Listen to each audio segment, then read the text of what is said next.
Horas, Horas, Mas Menteri.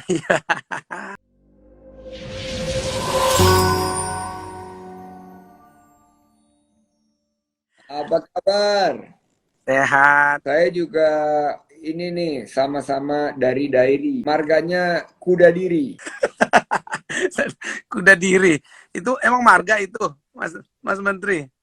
Loh kan Judika lahir di Sidikalang itu marga Dairi itu Kuda Diri. Oh iya. Loh, aku malah baru tahu itu. Nah ini Sekarang sekarang kita hampir juga. Judika netizen yang minta Bro Judika nyanyiin lagu Cinta Karena Cinta.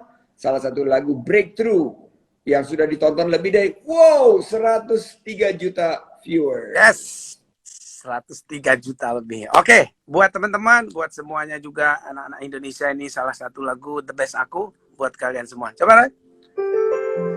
Cinta karena cinta, tak perlu kau tanyakan. Tanpa alasan cinta datang dan bertata.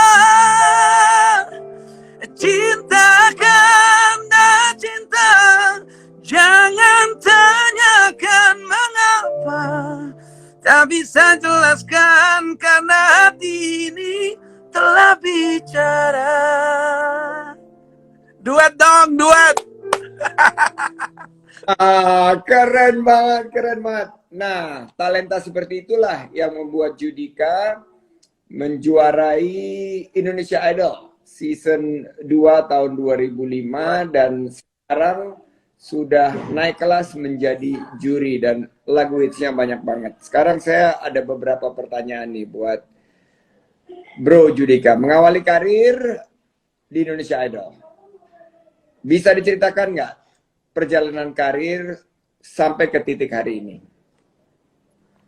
Oke, saya ini kan putra daerah ya, Masnya, lahir di Sidikalang, tadi Mas Menteri udah bilang. Jadi dulu tuh karena kita di daerah, sebenarnya aku lahir di Sidikalang tapi umur 1 tahun aku tuh udah pindah ke Brastagi, Mas Menteri. Jadi aku tuh besarnya tuh di Brastagi. Jadi banyak lingkungan yang berbahasa Karo, Batak Karo gitu. Karo. Nah, itu dari sana. Jadi aku besar di sana, mengenal nyanyi juga di sana, terus sekolah sampai SMA kelas 1 juga di sana. Dan dari mulai kecil udah ikut lomba-lomba nyanyi, tapi akhirnya karena sudah mentok, kita kalau kalau kota besarnya Sumatera itu kan di Medan, Mas Menteri. Jadi aku dalam meraih cita-citaku untuk menyanyi itu udah sampai TVRI Medan dulu. Jadi ikut lomba-lomba bintang radio televisi, lomba-lomba, semua lomba nyanyi kita ikutin. Dan kita udah di Medan juga. Dan akhirnya ada satu kesempatan yang bikin aku ke Jakarta. Itu ada dulu namanya Bahana Suara Pelajar. Ini dibuat dulu Mbak Tutut. Mbak Tutut mantan anak Presiden Soeharto gitu. Jadi dia bikin Bahana Suara Pelajar. Aku ikut, jadi Indonesia, dan dulu masih 27 provinsi, saya mewakili Sumatera. Mewakili Sumatera Utara, terus pertama kali naik pesawat, pertama kali berangkat ke Jakarta waktu itu. Jadi setelah berangkat dan aku bisa juara 3 tingkat nasional, mulai dari itu aku punya mimpi, aku harus pergi ke Jakarta gitu. Jadi kayaknya aku harus bisa meraih mimpiku tuh nggak bisa di Sumatera lah gitu, karena aku ngerasa sudah mentok di Medan tuh seperti itu aja gitu, kayak bisa rekaman, bisa punya single daerah, tapi mimpiku untuk bisa menjadi penyanyi profesional yang masuk TV dan lain-lain tuh nggak aku dapat. Jadi aku berangkat, akhirnya pamit sama papa mama untuk berjuang sambil kuliah di Jakarta. Udah sempat hampir putus asa dulu, Mas Menteri. Makanya kalau Mas Menteri mungkin belum belum tahu, aku sempat Asia Bagus tahun 98 sebelum ikut Indonesian Idol itu sudah ikut banyak acara juga, Asia Bagus. Terus aku bikin grup namanya Antero Boys. Ini asuhannya Bung Kris Patikawa, dan dulu ceweknya tuh Ebitri, Antero Bagus 3. Nah, kita cowoknya tuh hampir 8 tahun, bahkan kita udah juara 1 dunia di Rumania tahun 2001 lomba nyanyi Antero Boys-nya gitu.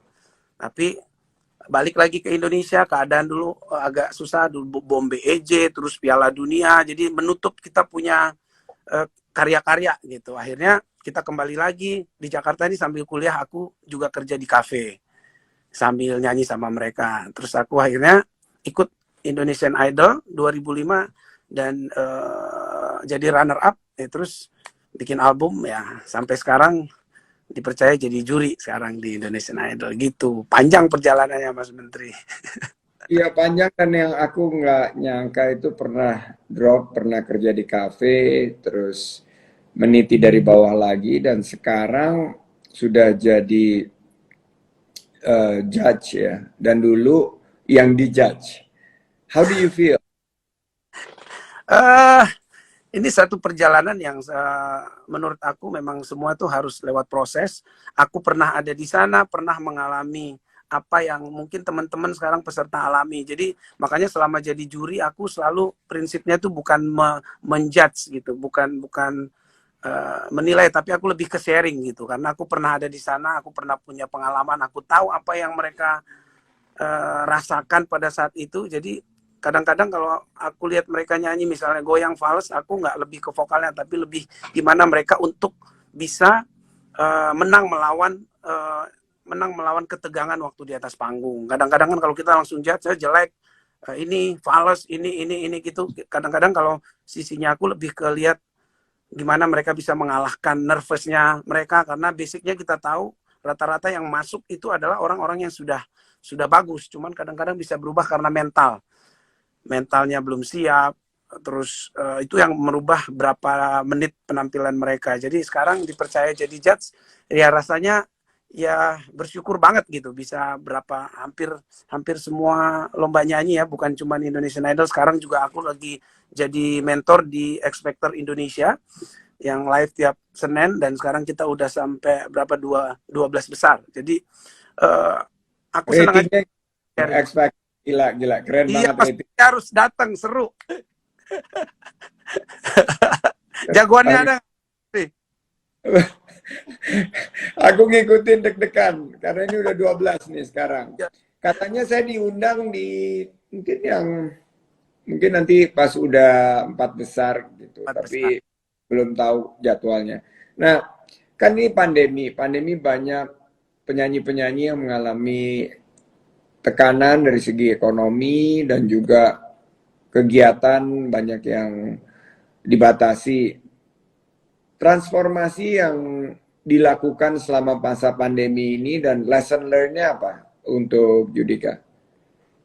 Oh, pandemi kemarin memang semua kita ngerasain ya Mas Menteri, pemerintah juga kayaknya juga gila-gilaan untuk bisa ya menghandle semua kondisi gitu. Jadi kita juga musisi, kita teriak juga, kita bikin semua apa yang kita bisa bikin, kita bikin charity supaya teman-teman yang kalau kayak kita mungkin penyanyi yang sudah mungkin ada titiknya, kita masih punya tabungan, tapi beberapa orang yang kerjanya cuman harian, ada event dia hidup, kalau enggak dia pusing kan, semuanya udah banting setir lah, jadi jualan, jadi apapun dilakuin. Dan di pandemi itu ya kelihatan lagi menurut aku Indonesia ini hebatnya itu, karena kalau saling gotong royong tuh kuat banget, makanya bisa dalam kondisi seperti sekarang ini ada geliatnya kita bersatu lagi, kita masih bisa di posisi seperti ini, dan nggak semua negara bisa sekuat kita persatuannya menurut aku gitu. Walaupun memang di semua sisi kita terdampak, apalagi kalau kayak seni itu ya bisa dibilang mati total lah gitu, nggak bisa berevent, sampai sekarang juga masih terbatas eventnya.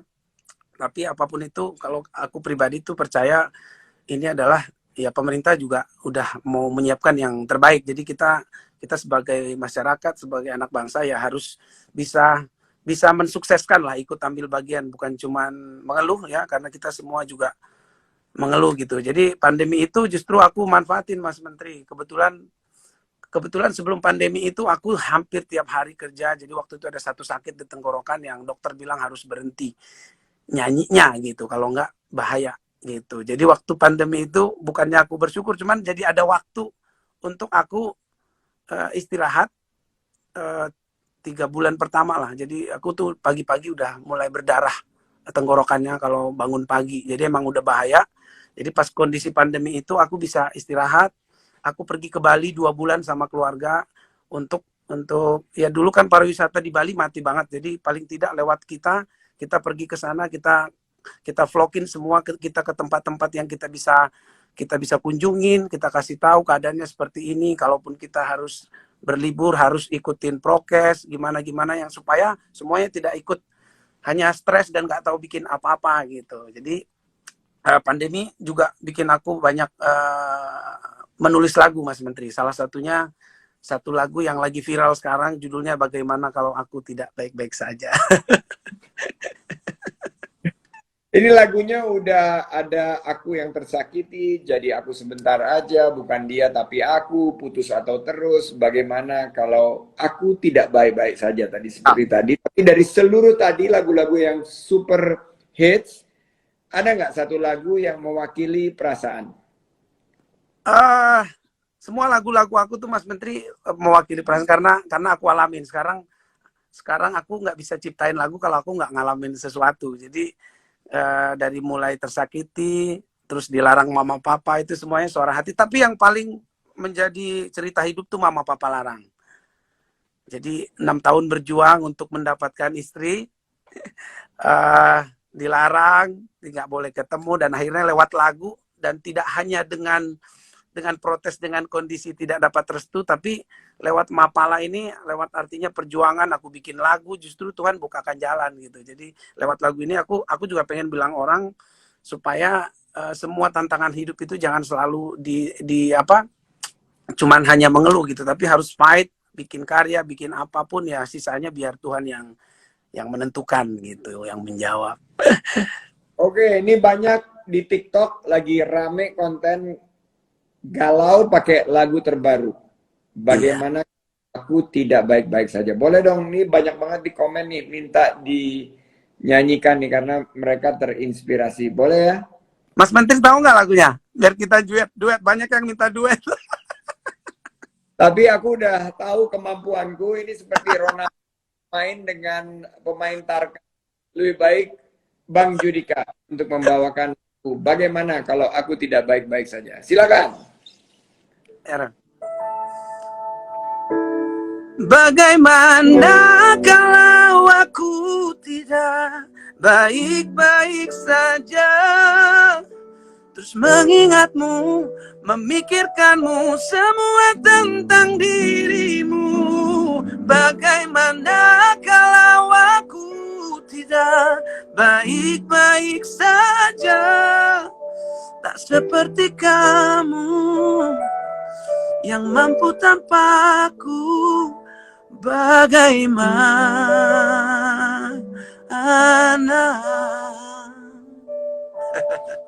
Dikit aja. Jadi ini lagu aku ciptakan waktu lagi pandemi, Mas Menteri. Ini lagu inspirasinya dari film Korea yang judulnya Crash Landing on You. Jadi aku nonton. Netflix, Crash Landing on You ada di Netflix, dan itu juga menjadi salah satu yang paling trending, film Korea yang paling banyak disukain. Keren banget inspirasinya. Ini saya sebelum saya ingin mengajak satu sahabat saya yang sudah ada di tim saya selama 7 tahun, namanya Mas Fadel. Dia ini adalah seorang pengidap talasemia. Saya ingin tanya pesan dan harapan Bang Judika sendiri nih untuk pariwisata, terutama sebagai putra daerah, bagaimana memotivasi teman-teman dari daerah juga yang memiliki cita-cita agar bisa berkarya dan bisa sukses seperti Bang Judika. Ya, yang jelas sebagai anak bangsa, ya putra daerah juga, dan buat teman-teman yang di luar sana yang punya mimpi, cita-cita untuk jadi apapun, mungkin salah satunya jadi musisi, harus benar-benar mencintai apa yang mau dimimpikan gitu. Artinya kalau jadi penyanyi harus mencintai, cinta itu harus lewat perjuangan, butuh proses, jangan gampang menyerah gitu. Jadi harus benar-benar berjuang keras untuk menggapai semua mimpinya. Kalau untuk segi musik, aku pengen kita tuh lebih mencintai musik Indonesia gitu. Kita cinta seperti kalau Mas Menteri kan cinta produk dalam negeri. Salah satunya mungkin kalau musik juga kita harus mencintai musik dalam negeri gitu, mencintai penyanyi-penyanyi, karya-karya anak bangsa, yang harus dibuktikan lewat mungkin program-program apa yang kita buat untuk supaya anak bangsa kita ini lebih cinta dengan musik-musik kita. Salah satu yang lagi aku kerjain, Mas Menteri, itu ada satu album kompilasi lagu-lagu daerah dari semua daerah, aku nyanyikan dan aku bikin satu album, dan mungkin akan segera nanti kita rilis album ini. Nah, mungkin ini bisa jadi kolaborasi juga dengan kementeriannya dari Mas Menteri, karena Danau Toba, tempat-tempat lain yang kebetulan memang indah banget, nggak semua orang tahu, tapi lewat musik, lewat karya kita nih, kita bisa nyampein sesuatu tuh lebih indah gitu, dan tidak perlu, kadang-kadang nggak hanya bicara, tapi dengan musik kayak lagu Danau Toba, lagu apa Bubui Bulan, lagu Pulanglah Adia, itu membuat kita bicara tentang daerah tanpa kita harus kasih tahu gitu loh. Jadi aku rasa itu salah satu wujud dari kalau kita cinta musik Indonesia. Jadi benar-benar harus ada tindakannya gitu, Mas Menteri. Ya, ini saya sepakat banget ya. Dan kecintaan kita pada Indonesia itu bisa kita wujudkan dalam salah satu subsektor ekonomi kreatif, yaitu musik. Nah, saya tadi seperti bilang, saya akan invite Mas Fadel. Mas Fadel ini penyintas thalassemia, sudah menjadi bagian dari tim kita 6 tahun terakhir. Dia idola Mas Judika itu, Bang Judika tuh idola saya. Idolanya dia juga, dan dia sangat berat ke Bang Judika. Saya mau ngajak dia untuk ikut ngobrol bareng kita. Hey Fadel. Hai, halo Pak. Sehat Pak. Nah, udah lama nggak ketemu Pak. Iya, Fadel waktu terakhir sakit saya jenguk Fadel, belum bisa ditengok. Katanya waktu itu lagi istirahat. Gimana keadaannya Fadel sekarang? Alhamdulillah Pak, udah sehat. Udah sehat? Tapi masih recovery sih Pak. Masih harus recovery. Nah, ini saya perkenalkan, kan Fadel sangat mengidolakan Bang Judika. Ini ada Bang Judika di frame ini. Mas, Halo Kak Jika. kan nggak mengenai penyakit thalassemia itu kepada para netizen nih yang ada di IG Live? Iya baik Pak. Kalau thalassemia sendiri itu sebenarnya yang saya mau tekankan, penyakit thalassemia itu tidak menular. Dan thalassemia itu adalah sebuah penyakit genetik kelainan darah yang tidak menular, di mana tubuh tidak bisa memproduksi sel darah merah yang diturunkan oleh kedua orang tua yang memiliki pembawa sifat thalassemia. Jadi thalassemia mayor seperti saya itu harus rutin melakukan transfusi darah seumur hidup setiap 3 minggu sampai 1 bulan sekali, tergantung kondisi badan kita sendiri. Habis itu penyakit genetik ini bisa dicegah dengan pemeriksaan screening darah sebelum menikah atau sedini mungkin dengan thalassemia. Selain itu, thalassemia mayor seperti saya juga mesti minum obat tiap hari, terus disuntik tiap malam untuk menurunkan kadar zat besi yang ada di dalam tubuh saya, karena efek dari transfusi darah itu meningkatnya kadar zat besi di dalam tubuh. Jadi untuk mencegah terjadinya komplikasi yang ada di tubuh penderita thalassemia, Pak. Seperti saya kemarin itu, ternyata pas saya di opname itu gara-gara ada komplikasi diabetes sama jantung. Terus penyintas thalassemia di Indonesia sendiri saat ini sudah mencapai 11.000 orang, dan pengobatan thalassemia sendiri yang mengakibatkan anggaran BPJS membengkak di urutan kelima setelah jantung, stroke, ginjal, dan lain sebagainya. Dengan dana tersebut sih saya berharap pemerintah bisa menggalakkan promotif preventif ya Pak, supaya thalassemia Indonesia bisa berkurang.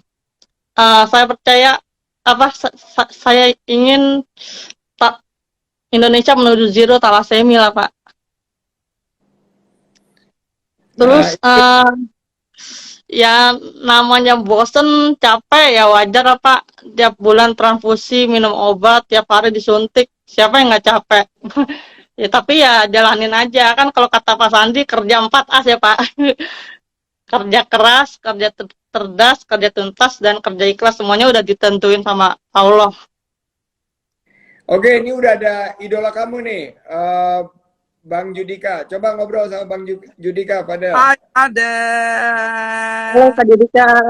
Tuh semangat ya. Senang lihat kamu, lihat orang yang mungkin dikasih ujian sama Tuhan, dikasih ada penyakit Iya. thalassemia. Kamu bisa menginspirasi banyak orang lewat aku. Baru ketemu kamu, lihat cara bicara, terus mungkin ini cara Tuhan juga untuk menguatkan yang lain lewat Fadel loh. Kuat banget, bisa bersuara tentang hal-hal yang harus dilakuin. Walaupun aku tadi dengernya aja, ini terus terang aja, Mas Menteri, ini baru pertama kali aku tahu apa itu thalassemia gitu. Dan tadi Fadel kasih tahu itu gila, tiap hari harus transfusi darah dan Tiap 3 minggu sekali Kak Judika.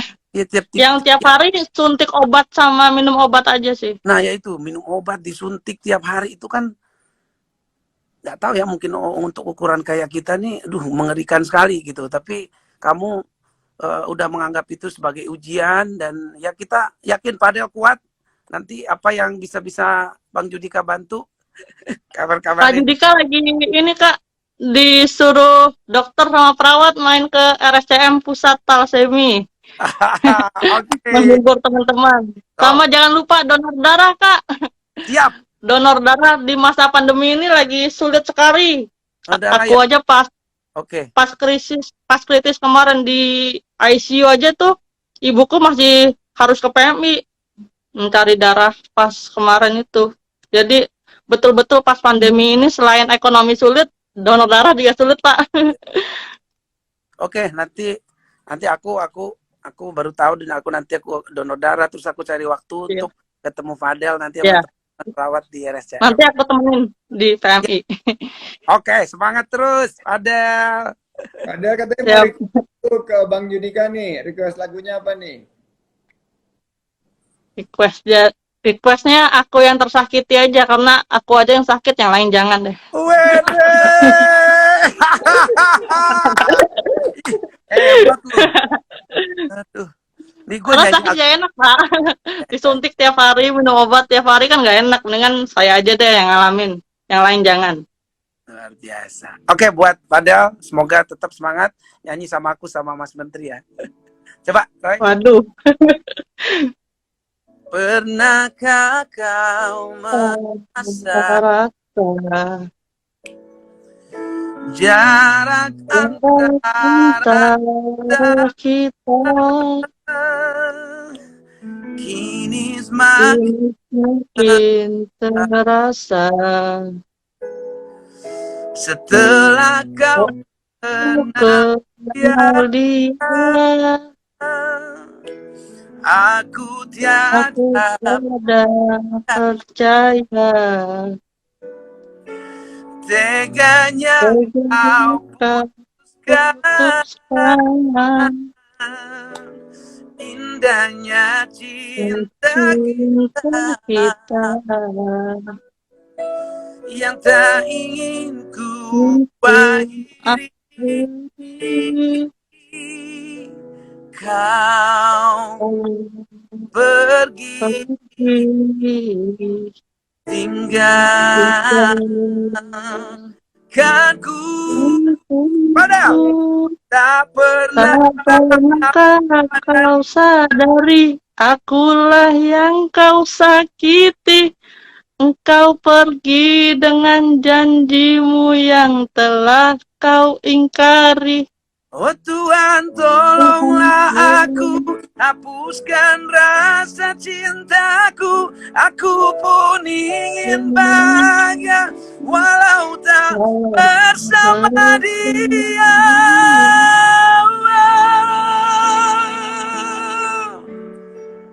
Suaranya keren, Padel, thank you. Gak bisa nyanyi aku Kak. Bisa itu tuh tadi nyanyi, emang tadi ngapain stand up? Ngomong doang itu. Oke, kita sekarang games. Padel stay aja ya, dengerin kita di sesi terakhir untuk games. Ini pertanyaannya hanya 2 untuk Kak Judika. Dia harus menjawab secara cepat. ada 2 pertanyaan sebelum kita tutup sesi ngantri hari ini. Pertama, untuk Kak Judika. Sebutkan destinasi wisata yang ada di Sumatera Utara, 5 destinasi wisata di Sumatera Utara. Danau Toba, terus Parapat, ada Tuk-Tuk, ada apa lagi ya? Apa? Tongging, Aku bantuin boleh? Lagi, lagi oi. banyak. Gundaling, ada apa lagi saking banyak itu? Laukawar, itu di Brastagi semuanya. Caldera Nomadic Escape. Tuh, Caldera, benar itu. Oh, bakal ada Bali. Ada Balige. Tapi di Medan itu juga banyak yang bagus-bagus kayak Tangkahan, terus di wilayah Binjai itu juga bagus banget. Oke, pertanyaan kedua. Siap. Dulu dari peserta, Kak Judika, siapa juri yang paling Kak Judika takuti? Mutia Kasim dulu, Mutia Kasim namanya. Itu yang Prambors ya. Ya, betul. Dia kalau Legend. iya kalau ngasih masukan wah keras-keras tapi bikin kita jadi lebih baik ke depannya. Iya, iya. Wow, keren banget. Itu Mutia Kasim, istrinya sahabat saya waktu SMP. Oke, kita sudah di penghujung. Terima kasih Kak Judika dan terima kasih Kak Fadel. Thank you so much. Sampai jumpa di minggu. Sukses untuk Kak Judika. Bye-bye. Mas Menteri, makasih Pak Del. Thank you Pak Aduska. Bye-bye, Fadel. Stay strong, Fadel. Stay strong. Yes.